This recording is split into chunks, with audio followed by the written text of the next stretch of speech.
Ustadz, kita kan sehabis sholat biasanya membaca istighfar sebanyak 3 kali. Nah, timbul pertanyaan dari ana, kan kita habis sholat, habis beribadah, kenapa mesti membaca istighfar? Iya. Biasanya orang yang beristighfar habis melakukan perbuatan maksiat. Bagaimana itu, Ustaz? Baik. Bismillahirrahmanirrahim. Alhamdulillahirabbil alamin. Wassallallahu sallama wa baraka ala abdihi wa rasulihi nabiyina Muhammad wa ala alihi wa sahbihi ajma'in, amma ba'du. Jika ditanya kenapa kita beristighfar setelah salam sholat, maka jawabannya sangat mudah. Karena begitulah yang dicontohkan oleh Rasulullah sallallahu alaihi wasallam. Dan kita di dalam sholat diperintahkan oleh Rasulullah sallallahu alaihi wasallam untuk mencontoh beliau. Shallu kama ra'aitumuni usalli. Dalam hadis riwayat Bukhari dan Muslim. Salatlah kalian sebagaimana kalian melihat aku salat. Dalam sebuah hadis riwayat Imam Muslim dari Thauban radhiyallahu anhu, Rasulullah sallallahu alaihi wasallam diceritakan oleh Thauban, kana Rasulullah sallallahu alaihi wasallam idzan sarafa min salatihi istaghfara thalathan. Kata Thauban radhiyallahu anhu, Rasulullah sallallahu alaihi wasallam jika setelah selesai salat beliau beristighfar sebanyak 3 kali. Nah, ini sebabnya. Tetapi dari pertanyaan saudara, ada perkara yang penting yang harus kita perhatikan, yaitu mungkin salah satu rahasia dan hikmah kenapa Rasulullah sallallahu alaihi wasallam beristighfar setelah selesai sholat. Salah satu rahasianya adalah agar sholat kita benar-benar diterima oleh Allah Subhanahu wa taala. Mungkin ketika sholat kita tidak khusyuk, tidak hadir hati. Mungkin ketika sholat kita kurang tata cara sujudnya. Mungkin ketika sholat kita kurang tata cara rukuknya, bacaannya, dan sebagainya. Maka ini adalah konsep beramal setiap muslim.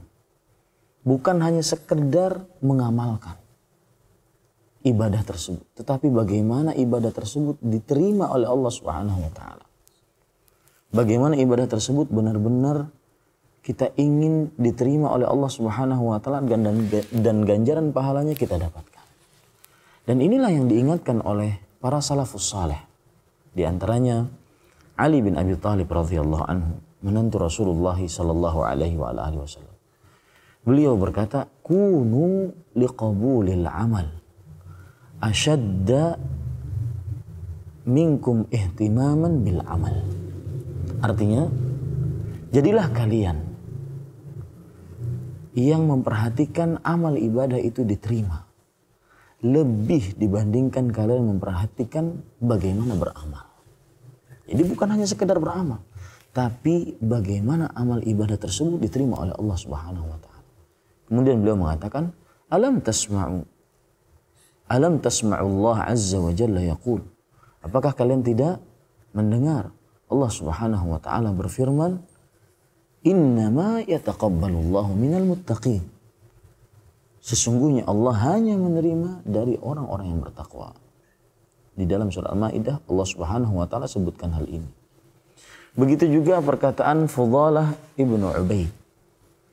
Beliau mengatakan di dalam perkataan beliau yang sangat luar biasa, la an akuna a'lamu anna Allah qad taqabbala minni mithqala khardalin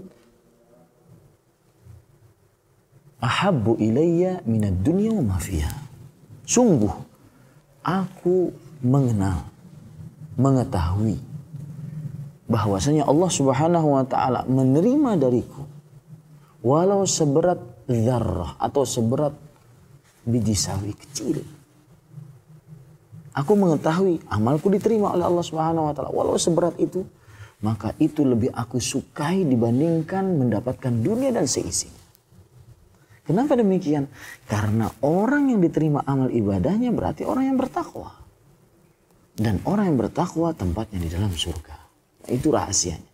Kenapa kita harus memperhatikan kualitas amal ibadah. Bukan hanya sekedar beramal. Bukan hanya sekedar melaksanakan kewajiban selesai. Tapi harus benar-benar memperhatikan kualitas amal ibadah ini. Apakah diterima atau tidak oleh Allah Subhanahu wa taala. Begitu juga Ibnu Dinar rahimahullahu taala pernah mengatakan, al-khawfu 'ala al-'amal alla yutaqabbal asyaddu minal 'amal. Takut amalan itu tidak diterima lebih dibandingkan beramal itu sendiri.